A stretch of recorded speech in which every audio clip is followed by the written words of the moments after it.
Merci beaucoup. Thank you very much, ladies and gentlemen. Today we will present the list of 47 strategic projects which will increase domestic production of raw materials in Europe. For a long time, raw materials were the blind spot of our industrial policy, often too complicated, too expensive, too long to produce. Because of this, Europe very often preferred to buy almost exclusively these raw materials from outside its borders. And this until COVID and the war in Ukraine gave us a wake-up call about our dependencies. You can't have decarbonization without raw materials. You need gallium for solar panels, and you need copper to transport electricity. You need rare earths for the composition of radars, sonars, targeting systems, and we depend at this point in time 100% on refined Chinese materials. So there is no industry at all without copper, aluminium, or manganese, which will strengthen our steel alloys.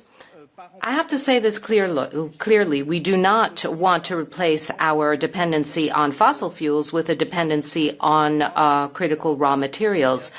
Chinese lithium will not turn into the Russian gas of tomorrow. And so in order to avoid this, we need to do various things. So we need to create a legislative framework to avoid these dependencies. And today we need to extract more, and we need to open more mines in Europe. We need to process more. This is one of the major challenges because this is also a question of dependency, and we need to recycle more because we're talking about a chain, and so we need to work through the entire chain in this strategy. So we need to consolidate the value chain for critical raw materials in Europe, and we have a legal basis today to do this in Europe. We have very clear objectives for 2030.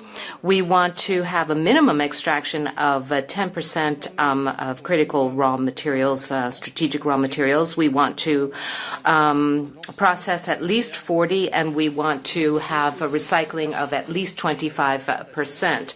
We need to diversify our imports so no third country will make us dependent to the tune of more than 65% of our annual consumption.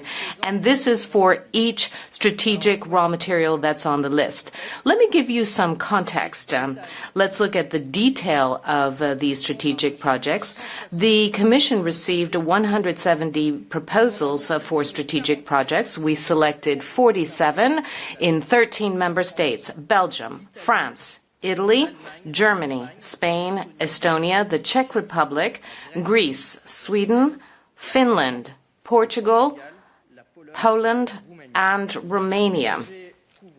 These projects cover 14 of the 17 strategic raw materials, except, and you'll see this in the dossier, except for bismuth, which is not in the list, silicone and titanium.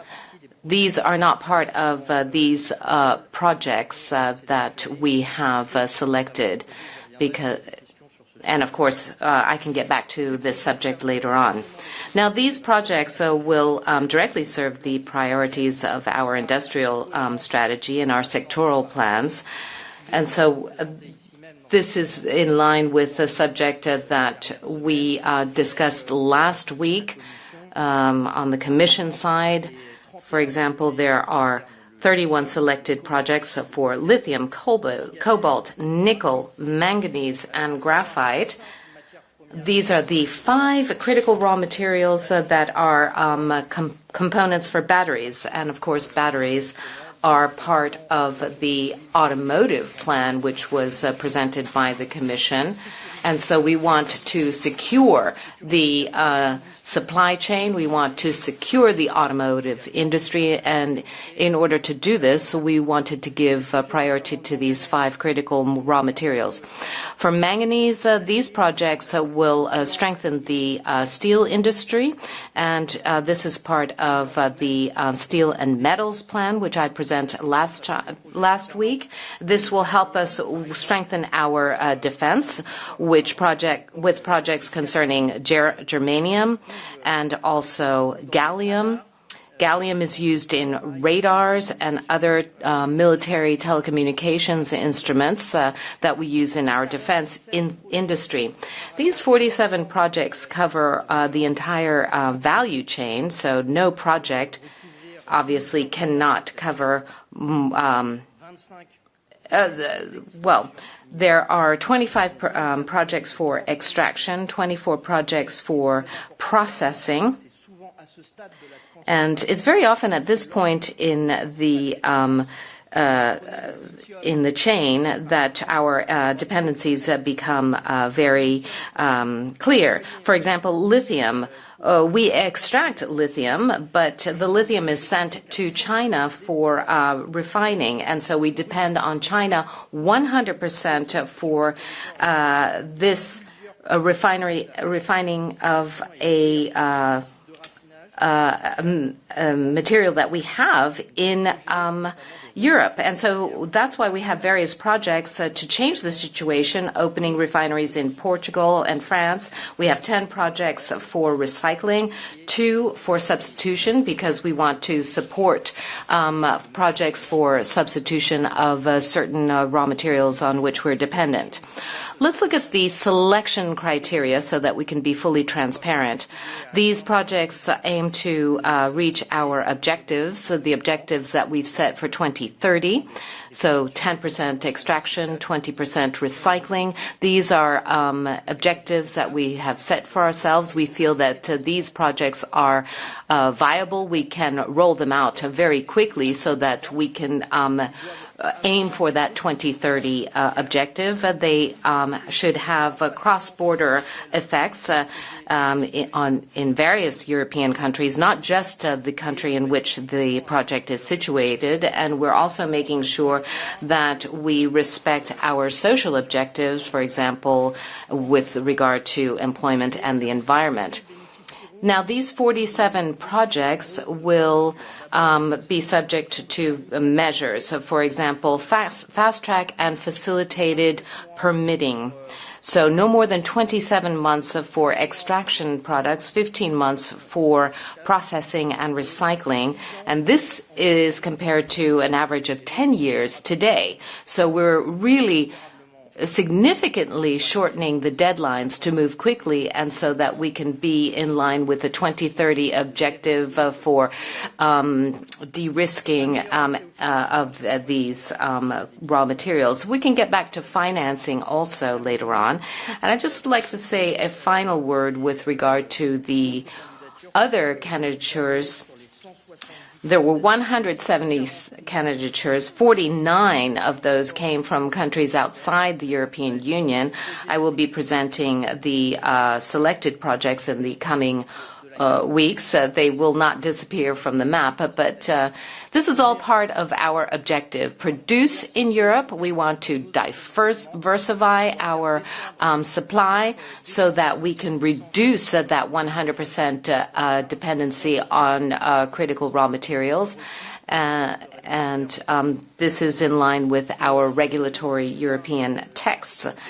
And I would also like to tell you that we will be having a second call for candidatures this year, and this will be a kind of catch-up session for some of the projects that were not selected this time, but that can clearly be part of our strategy.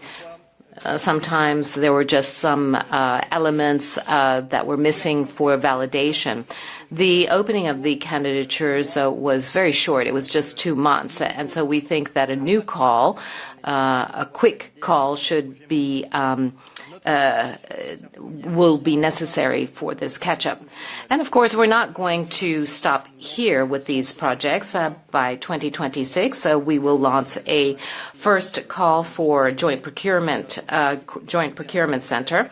We want to have a joint procurement center to buy raw materials as a group of 27. It's very similar to what we did during COVID. We have a very clear strategy. We want to choose whom we buy from, when we buy raw materials, and also we want to participate in the competitiveness of our industries so that we can reduce the cost of these raw materials, and we want to make sure that the companies in the supply chain are viable over the long term. So, ladies and gentlemen, we should be clear. There are not enough mines in Europe. We need to open more mines. It's very important in terms of the value chain in our industry. And there's also the economic side, and there's also the issue of European security and sovereignty. Thank you. Thank you very much. We can move on to your questions. I would just remind you that this press conference will be followed by a technical briefing. David?